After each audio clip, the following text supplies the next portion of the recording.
How many of you are excited for 2020?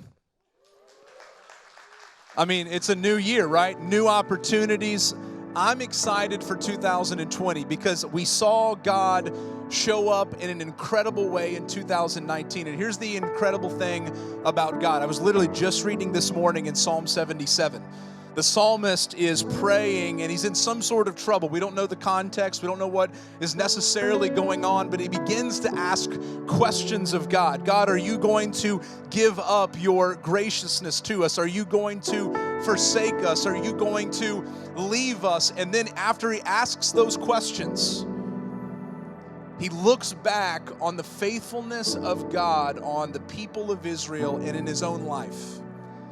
And the rest of the psalm is a psalm of trust to the Lord. Because of what the psalmist had experienced in the past, regardless of the troubles and the difficulties and the challenges, he knew that God was faithful and that God would see him through into whatever was coming. And the same thing is true for us as we enter 2020, as we continue to anticipate the Lord for incredible things. And what I want to challenge us this morning with is simply what I concluded that video with. A challenge to prayer. For so many of us, going is pretty easy, right? When we leave this place, we go back to our neighborhoods and our workplaces. We go back to our homes. We go back to our friends, our neighbors. And we're able to go and we're able to share and we're able to serve and we're able to love. For some of us, giving is an easy thing. Listen, I want to tell you, and we're going to tell you more about this.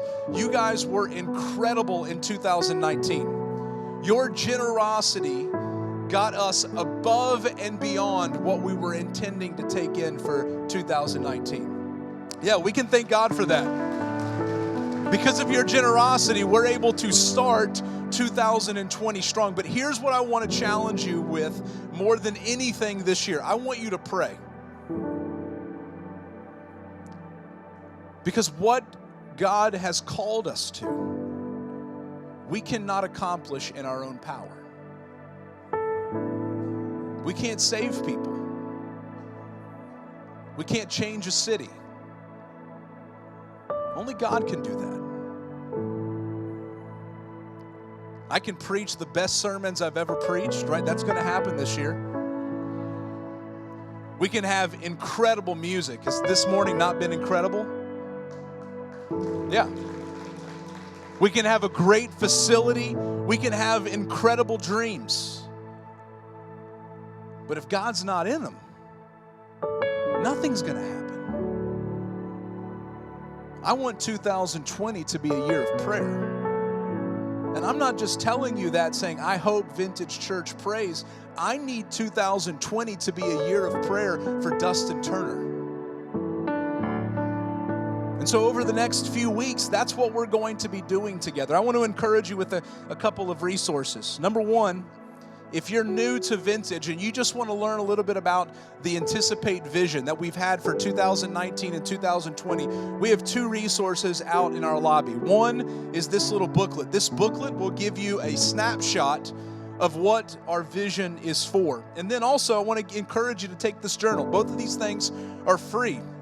And this journal is a great way to journal, number one, your Bible reading, but number two, if 2020 is going to be about prayer, journaling your prayers. And I'm going to ask our Connect team to come forward, and they're going to be passing some baskets. And there's two things in those baskets that I want you to take. Number one is this bookmark. On this bookmark is 40 days of things to be praying for. You can go ahead and pass those now. The other thing that's in that basket is this bracelet. And this bracelet says, anticipate what's next. And it's simply a prayer reminder that every time you look down at that bracelet that you're wearing, you're praying and asking the Lord to do what only He can do. Starting this Wednesday, January 8th, going through Saturday, February 16th, we're going to enter as a church a 40-day season of prayer. And so if you get that little bookmark, you're going to see all kinds of stuff. All different things that we're praying for. Things for you as individuals, things for our church, things for our city, things around our world. And I want to encourage you in a couple of ways. Number one, whatever it looks like in your own life, carve out space each and every day to seek the Lord. For yes, these things, but also for the stuff that's in your life. The things that we're not even seeing God doing yet. I also want to encourage you to fast. Fasting looks like many different things. You might need to cut out coffee. That's my big one. I'm going to cut coffee out for the next 40 days. You might not want to come around me. I'm just telling you, okay? I'm going to cut out coffee. You might want to skip some meals. You might want to fast and just do liquids. You might want to cut technology. I want you to think about what you need to fast from. So when you fast, you're not thinking about those things, but you're drawn to the Lord and you're seeking the Lord. How many of you would say, I want God to show up in my life this year? That's what I thought. You know, He's only going to show up if you seek Him. And that's what I want us to be about this year.